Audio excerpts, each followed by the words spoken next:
They say you never forget the moment you sense something's off. For me, it happened as soon as I climbed into the passenger seat of Daniel's car. The suitcase, my only possession left after moving out, sat heavy on the floorboard. I'd believed that morning when he called, "Mum, come stay with us for a few days while we get settled." It sounded simple. After 67 years, I trusted him completely. The early sunlight filtered through pine trees behind the gas station. We'd left home at 7 a.m. after Dad passed. I downsized to a one-bedroom apartment. I'd grown accustomed to quiet mornings with tea and the crossword. I missed him, Daniel, in ways I'd never admitted. And now I was hoping for this short stay to mean something real, reconnection, a little warmth. But as we pulled out onto the highway, I felt an odd distance between us.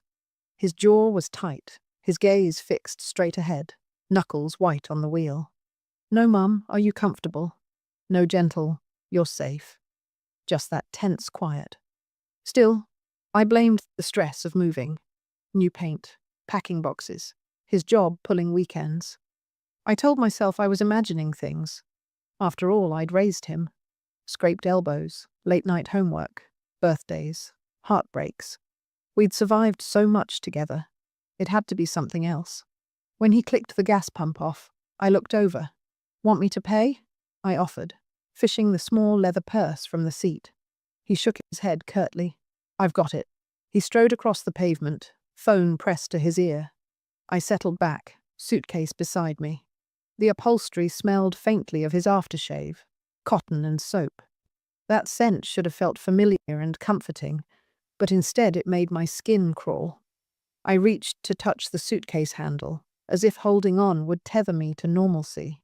My fingers traced the scuffed zipper again and again. I heard men's laughter inside the station, the clatter of carefree people grabbing snacks, stretching legs. Here I was, a woman pushing 70, traveling with nothing but her memories and a suitcase full of modest clothes. I swallowed to clear my throat. He'd promised this would be short, just a couple nights. "We'll figure it out," he'd said. I thought he meant our relationship, but now I shivered, not from the morning chill, but from uncertainty. Time began to shift. 10 minutes passed, 20, 30. I arranged my purse on my lap, then rearranged it the second I thought I heard the car door click. My heart jolted, but it was just the wind. I stared at the gas pump sign. 7.8 gallons. 3 minutes remaining. I counted every second. My throat tightened. A tantrum of panic my pride wouldn't allow me to name. What if he's run into trouble? A flat tire? A phone call? Officers? I called him. Straight to voicemail. I tried again. The same metallic ring. I sank lower in the seat. The suitcase trembled when I touched it. Inside were the clothes I'd chosen that morning. Simple skirts, a cardigan, my good reading glasses, and the small framed photo of Daniel when he graduated high school.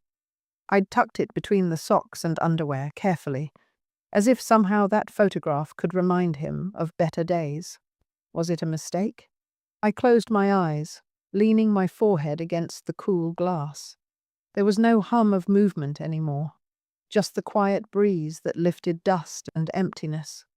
I felt exposed in a way I hadn't in decades. My mind raced back to when he was a boy, falling asleep on my chest after a nightmare, with me reading worn old mysteries until his breathing steadied.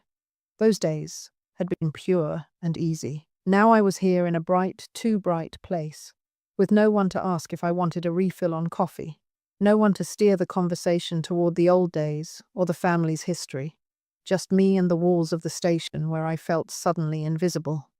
He'd said 5, 10 minutes. "Be right back, Mum." Those words rang in my ears like a lie I couldn't swallow. I clenched the edge of the suitcase as if holding it could hold him back. If I squeezed hard enough, maybe he'd return. Cars came and went. The sun climbed higher. I watched every one searching for him, but none of them slowed. Somewhere inside me, I heard the first click of the door inside my heart. something changed. I was no longer the woman who waited on hot concrete porches for a toddler's grin. Something was shifting in me, and this was only the beginning. The first hour passed like fog. I sat upright on the bench just outside the gas station door, the kind of plastic seat bolted into the concrete. My knees ached, and I shifted every few minutes to stop the tingling in my lower back. I kept one hand wrapped around the suitcase handle, as if letting go would somehow let him go too. Inside, I'd asked the cashier, a young man with earbuds in one ear and acne along his jawline, if he'd seen my son. Tall guy, black jacket, left in a silver SUV? He'd shrugged, said he hadn't noticed. That was the first time I felt truly alone. I walked back outside and sat again. The breeze picked up a bit, warm and dry, rustling the brittle trees nearby. Cars came and went, young couples heading to weddings, families spilling out in flip-flops, even a grey-haired couple in an RV who smiled kindly at me as they passed. I thought of waving them down. I didn't. After 90 minutes, I stood up. My hips protested, my ankles stiff. I walked slowly to the edge of the parking lot and looked both ways down the road. No sign of Daniel. I pulled out my phone again. Still no message, no missed call. I dialed. Voicemail. I tried again. Voicemail. Each time I heard his voice say, "Hey, this is Daniel, leave a message." It felt like salt against my skin. I left one message, just one. "Daniel, I'm still here at the station. Just checking everything's all right. Let me know when you're on your way back." My voice cracked at the end. I hoped he didn't hear that part. I didn't want to sound needy. 2 hours passed. I stopped watching the time. I stopped watching the road. I just watched my hands. The same hands that once packed his lunches. The same hands that rubbed Vicks on his chest when he had the flu. The same hands that folded his wedding gift in silver tissue paper. And now, they were shaking. Old hands. Useless hands. By the third hour, I went back inside the gas station. The cashier was gone. A girl had taken his place. Blonde, no older than 20. She looked up and offered a polite smile. I hovered near the coffee machine and poured a small cup. The cashier called out, "That'll be $1 even." I hesitated. My wallet only had a few bills. I paid, gripping the styrofoam too tightly, then sat near the window and sipped it slowly, though it tasted like dirt and old filters. The fourth hour melted into the fifth. There were no new messages, no notifications. I turned the phone off and on again. Nothing. That's when I knew. There was no traffic jam, no emergency, no flat tire, no detour. He wasn't coming back. I stared through the glass at the heat waves rippling above the concrete. My eyes weren't teary anymore. I'd stopped crying. My body didn't even have the energy to sob. All that was left was a slow, low ache. Not of confusion, not even of anger, but of recognition. The kind that settles into your bones when a truth becomes undeniable. He had driven away. On purpose. A man walked in behind me to grab a lottery ticket, and I caught my reflection in the smudged window. My face looked older than I remembered, wrinkled, worn. I wondered if this was how Daniel saw me now. Some tired old woman, too quiet, too nostalgic, too inconvenient. He'd said, "Be right back," like I was a coat he left at the dry cleaner. And for 5 hours, I had waited, like a fool. Like a mother who still believed that no matter how far a child wandered, he would always come back. But not Daniel. Not this time. As the 5th hour bled into the 6th, I stood slowly, suitcase in one hand, coffee in the other, and walked out the door. Not because I knew where I was going, but because I couldn't sit in that lie a second longer. I stood under the yellowed awning of the gas station, shielding my eyes from the sun as I clutched my phone again. My legs felt like they didn't belong to me. Rubbery, slow to follow direction. My heart pounded, but not from panic anymore, from shame. The kind of shame that comes not from what others do to you, but from realizing you've allowed it, even when all the signs were there. I scrolled to Vanessa's number, Daniel's wife. Maybe she didn't know. Maybe this was all some terrible misunderstanding. I imagined her face, tight-lipped, polished, the kind of woman who never wore the same outfit twice. She'd always been distant, even when I tried. I never fit into the picture she wanted for their perfect life. I tapped call. It rang and rang. Then she answered. Her voice was flat. Hello? I hesitated, then tried to sound calm. Vanessa? It's me, Eleanor. Pause. Oh, hi. I swallowed. I'm at a gas station just outside of Elmridge. Daniel dropped me off a few hours ago. He said he'd be right back, but… Silence.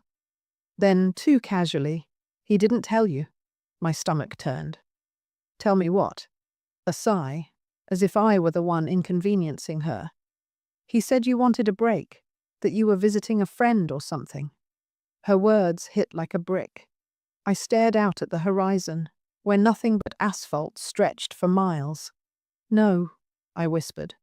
I was supposed to stay with you two for a while, until we figured things out. She didn't respond.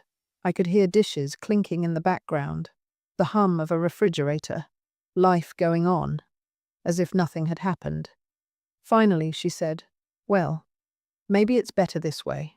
Daniel's been really stressed lately, and we have a lot going on. I don't think this is the right time for extra responsibility. Extra responsibility. That's what I was now. Not his mother. Not the woman who raised him through hospital visits and heartbreak, who held him when he cried after his father's funeral. Just extra. I see, I said quietly. Do you need me to call someone? She asked, her voice so rehearsed I knew she didn't mean it. No, I lied. I'll be fine. Okay then, take care. Click. I stood frozen for a while, the silence in my ear louder than the trucks rushing by behind me. I felt smaller than I had in years. Smaller than when I lost my job at 58. Smaller than when I sold my wedding ring to keep up with rent. Smaller than the moment I realized nobody was ever going to take care of me the way I'd taken care of everyone else. A girl's voice broke the silence. Ma'am, you okay? I turned and saw the young cashier, blonde hair tied up in a messy bun, her eyes kind but cautious. I tried to smile. Yes, thank you. She tilted her head. You waiting on someone? I looked down at my suitcase. Not anymore. She nodded slowly. Do you have somewhere to go? I shook my head. I'll figure it out. She hesitated, then came closer. My name's Riley. I get off in about 2 hours.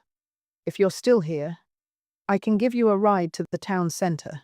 There's a little motel near there. I didn't know what to say. I didn't want to cry again. Thank you, I said quietly. No problem, she said, then walked back inside, leaving the door open behind her. I sat back down on the bench, not because I wanted to, but because my legs wouldn't carry me anymore. I looked at my phone one last time. No new messages, no missed calls, just the same silence I'd lived in for years. Only now, it had a name. Daniel. For the first time in my life, I felt like something had been closed around me. Not a door, not a room, a chapter. And I didn't know how to open the next one.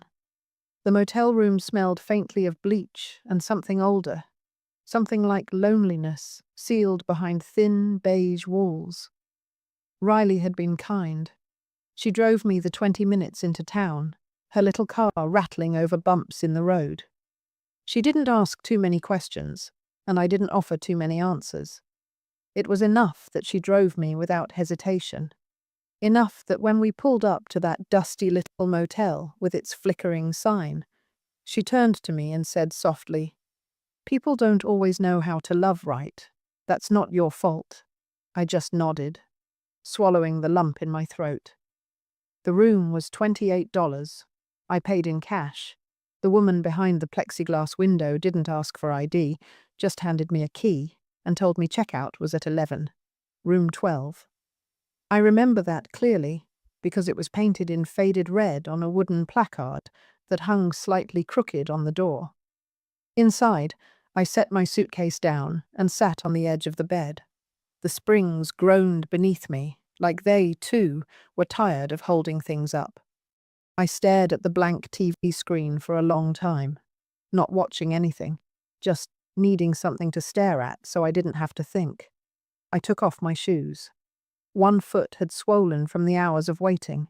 My socks left lines around my ankles.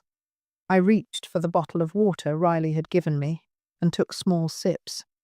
Each one felt like it had to pass through something broken inside me. When I finally lay down, the ceiling fan spun in lazy circles above me, each creak a reminder that the world was still turning, even if I wasn't sure I wanted to keep up. I thought I would cry, but I didn't. I just lay there, dry-eyed and empty. That night, sleep didn't come easy. I drifted in and out of dreams. Daniel as a child, running barefoot across the yard, holding up a crayon drawing, shouting, "Look, Mama, it's you and me."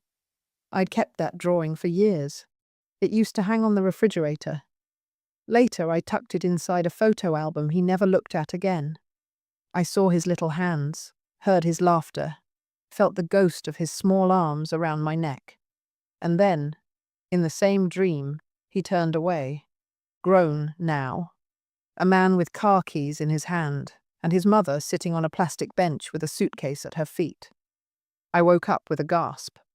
Outside the motel window, dawn was breaking again, the sky streaked in pale gold and grey. I sat up, stiff and aching. My body hurt in ways it hadn't before, not just from age, but from something heavier, from humiliation, from realization. I pulled my sweater tighter around me and looked around the room. One chair, one desk, a lamp missing its shade. My suitcase beside the door like a dog waiting to be let out. This wasn't a stop on the way anymore. This was the new beginning. And beginnings, I was learning, often come dressed like endings. I reached for my phone. Still no message, no missed call, no apology, no, "Are you okay?" I knew then that I wasn't just forgotten. I was removed. Like something heavy he'd carried too long and finally decided to drop at the nearest convenience. I opened my contacts and scrolled until I found a name I hadn't tapped in years. Judith, my younger sister. We hadn't spoken much since our mother's funeral. Life had taken us in separate directions.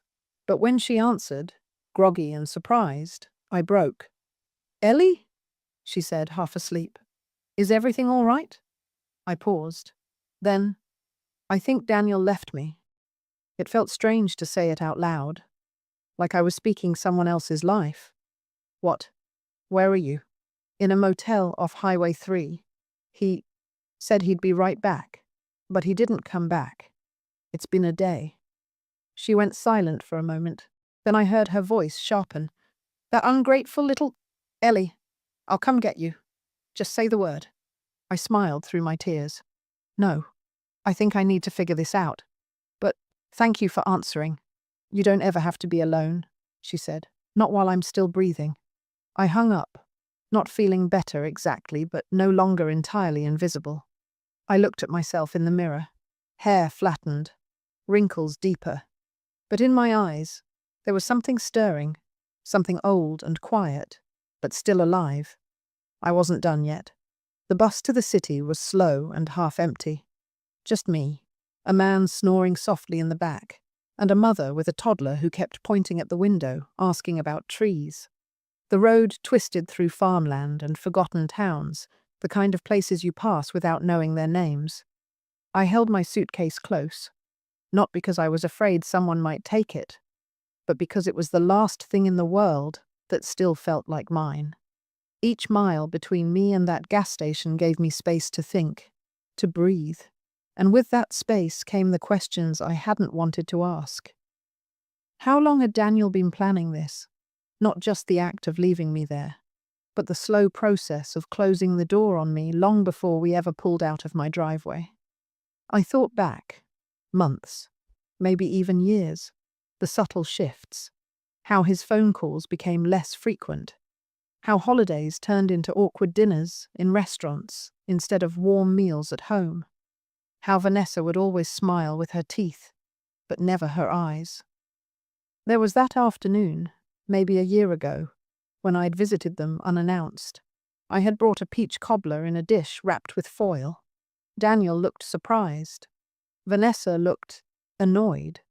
"I wish you'd called first," she'd said, standing in the doorway like a bouncer at a club I wasn't on the list for. I told her I'd only stay a few minutes. She didn't even offer me tea.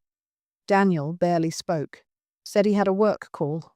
I sat on the edge of their stiff leather couch, the one with no throw pillows, and stared at the blank TV while they whispered in the hallway. That night, I went home and cried in the bath, not because anyone had yelled, but because no one had said anything at all.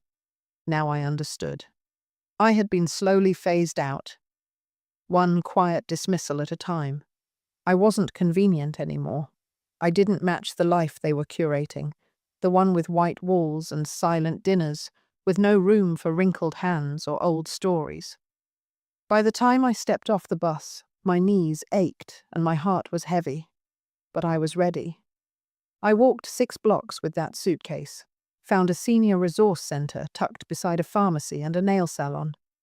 The sign out front was chipped, but the inside smelled like clean linen and warm coffee. A woman in her early 40s greeted me. Her name was Monica. She had tired eyes, but a kind smile. I told her part of the story, not everything, just enough. She didn't blink. "You're not the first," she said, "and you're not alone." She helped me fill out forms, asked if I needed food assistance, help finding a room. I told her I had a little cash, but no long-term plan. She nodded, like she'd heard that before too. They placed me in a shared housing complex, clean, safe, simple. I'd have my own room, meals twice a day, access to group activities, therapy, even computer classes. The idea of a computer class made me laugh. Me, who still wrote grocery lists with a pencil stub on the back of envelopes. But it didn't sound bad.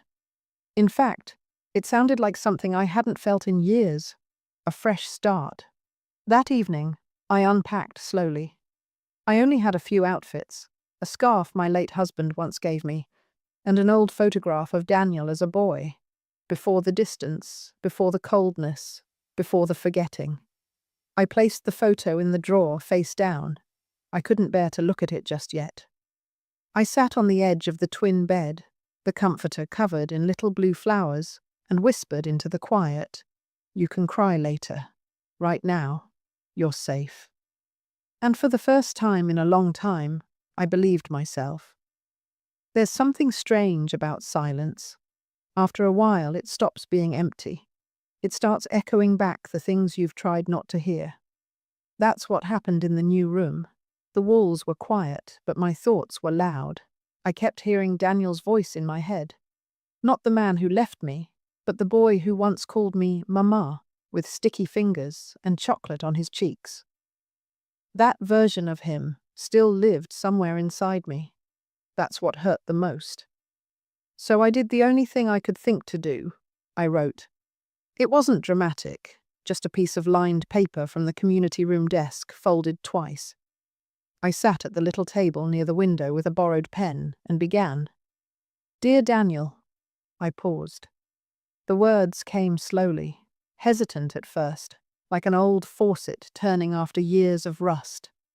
"You probably won't read this, and I'm not sure I'd give it to you even if you would. But I need to say what's been sitting in me since the day you drove away." I told him everything. Not in a bitter way, but in a mother's way, the kind that still hopes, even when hope has stopped returning the favor. I wrote about the morning I packed my suitcase, how I ironed my blouse and made sure to wear perfume because I wanted to feel presentable, wanted him to be proud of me, how I thought we were going to his house, how I thought we were family. I told him how long I waited, 5 hours, how I kept watching the road like a fool, how I believed he'd come back, even after my legs went numb and the sun began to set. I wrote about the phone call to Vanessa, her coldness, her practiced lines, the casual way she said, "extra responsibility," as if that's what I had become, another bag to carry. And then I wrote the part that made my hand tremble. I gave you everything I had, I wrote. I stitched your Halloween costumes until my fingers cramped. I skipped meals so you could have second helpings. I clapped for every school play, even when you only had one line. I worked nights cleaning office buildings just so you could have cleats that didn't pinch your feet. I never asked for repayment. I never expected gifts. But I did expect respect, love, a place. I paused. My throat tightened. Then I continued. And if you didn't want me in your life anymore, you could have told me. It would have shattered me, yes. But at least I'd have known the truth standing up, not sitting alone on a gas station bench with a suitcase and no answers. I didn't ask him why. I didn't beg for explanation. Because deep down, I already knew I had stopped being useful. I had become too much, too old, too present, too inconvenient. And he, had chosen convenience over kindness. But I wasn't writing to punish him. I was writing to let myself go. I ended the letter simply. I don't hate you. I'm too tired for that. I just hope one day you remember what love looked like when it was given freely and quietly. I hope it visits you when you're old. And I hope you treat it better than you treated me. I was your mother, and I loved you the best I knew how. Eleanor. I folded the letter and tucked it into the pocket of my coat. Not to send it, just to keep it close, to remind myself that my voice still existed, even if he chose never to hear it again. That night, I slept with a strange calm in my chest. Not peace, not yet, but something close, something that whispered, "You're not broken. You were just set down, but you can still stand." And the next morning when I woke up, I didn't reach for my phone. I reached for my shoes, and I walked outside. The first week was the hardest. Not because anything bad happened. No one yelled at me. No one slammed a door or asked me to leave. It was the absence that was hard. The absence of being needed, of being called, of hearing my name spoken with warmth. At first, I kept checking my phone out of habit. A part of me still expected Daniel to call, to apologize, to explain it all away. Say it was a mistake. Say he'd panicked. Say he'd made the worst decision of his life. But the silence stayed, and slowly, it became a kind of friend. My days took on a gentle rhythm. I joined the community's book club, not because I cared about the books at first, but because I missed sitting in a room where people looked you in the eye. I met a woman named Gloria who used to be a school principal. She wore bright lipstick and always brought an extra cookie, just in case someone needed sweetness. One afternoon, Gloria and I sat on the porch in silence, sipping weak tea, watching the world go by. She said, "You've got the kind of quiet in you that scares people." I laughed softly. "Is that a compliment or a warning?" She smiled. "Both." There were painting classes too. I hadn't picked up a brush in decades, but something about moving colors across canvas, making something new from blankness, felt like therapy my body understood before my mind caught up. I painted small things: a coffee cup, a field, a shadow on a bench that no one was sitting on. Each brushstroke felt like reclaiming a part of me that had been silenced in service of others, a piece that had been waiting patiently to be seen. And then there were the letters. I wrote to no one in particular, just thoughts, memories, things I never said aloud. I kept them in a folder in my nightstand, right beside the folded letter to Daniel. I never reread them. I just needed to know they were out. Once, I saw a little boy in the grocery store holding his grandmother's hand while she told him which cereal to choose. The way he looked up at her, eyes full of trust, it made me cry in the bread aisle. Not out of pain, but because somewhere in the world, love was still being done right. Judith called every Sunday. She never asked about Daniel, never pushed, just asked what I'd painted that week, or how the tuna casserole turned out. Sometimes she read me jokes from the newspaper. I didn't always laugh, but I always listened. One morning, I woke up and realized I hadn't thought about Daniel in 3 whole days. and I didn't feel guilty about it. I felt free. Not free from love. A mother never stops loving, but free from the need to prove that love, to beg for it back, to wait on a bench for someone who was never coming. I had stopped waiting, stopped hoping for apologies that wouldn't come, or explanations that couldn't undo what had been done.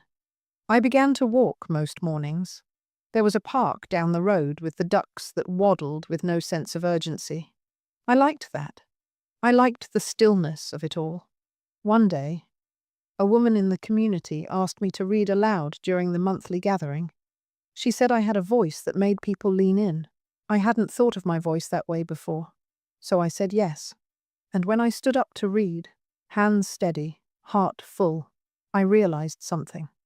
Daniel had left me at a gas station, but I hadn't stayed there. I had walked forward, and every step since had been mine.